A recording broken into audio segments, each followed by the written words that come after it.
Hey, I'm Daniel Dekay, and I've been doing interviews with Banger for a couple years now. While I've still got a couple hundred to go before I catch up with Sam Dunn, much like Sam, I too have some raw and uncut interviews that have just never seen the light of day. So we're digging through the vaults. First up, I'm bringing you a sit-down I had with the dudes in Aborted. I sat down with them on the 70,000 tons of metal cruise in the library because it was literally the only quiet place on the entire boat.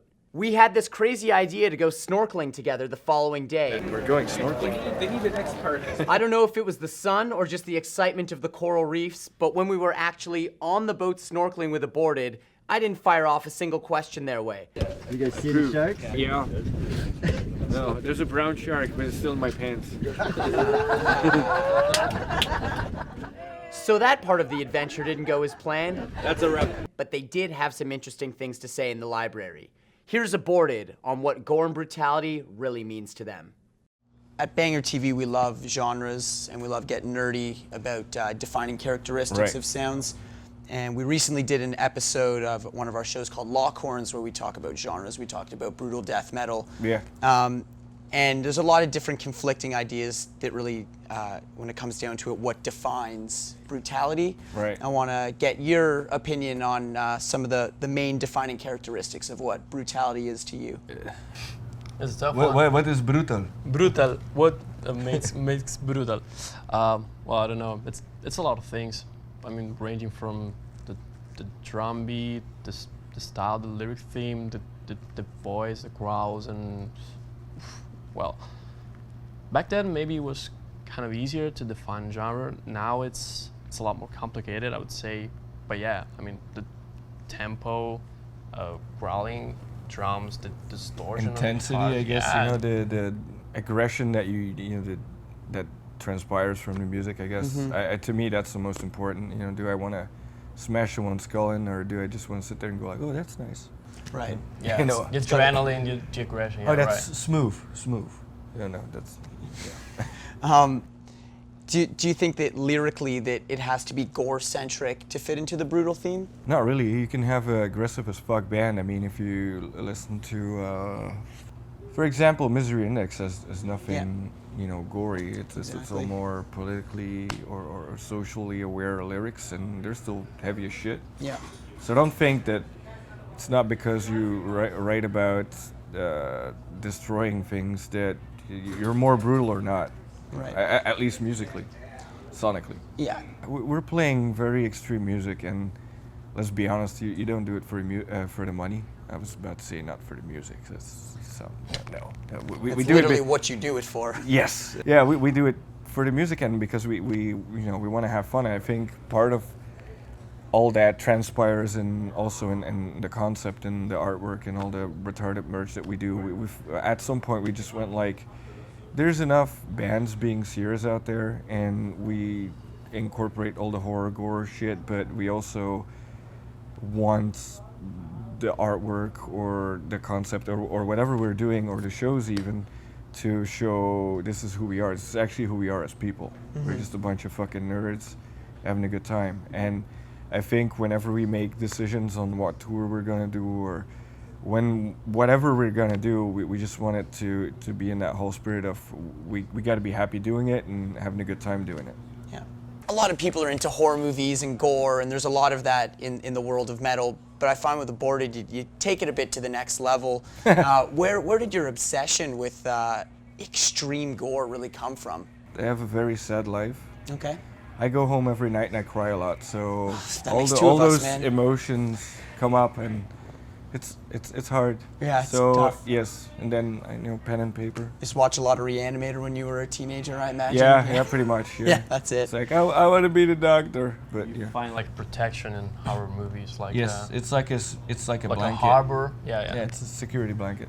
The decision to kind of branch out and build a band with members from all over the globe now, I don't think you could have ever pulled it off in a world without modern technology. Yeah. But kind of break down how you pull it off and kind of write and rehearse. You would imagine that Skype is easy, but for us, Skype's been a nightmare, isn't it? We can Well, never figure out how Yeah, the fuck Skype works. is the worst, actually. It's the no, worst app ever. My day job is literally designing apps, and Skype is, oh, Jesus fucking Christ. No, we use WhatsApp. I mean, that's the main thing, I guess, Yeah. that we use. And as far as songwriting goes, all the guys use Cubase. I was about to say Pro Tools, but it's Cubase.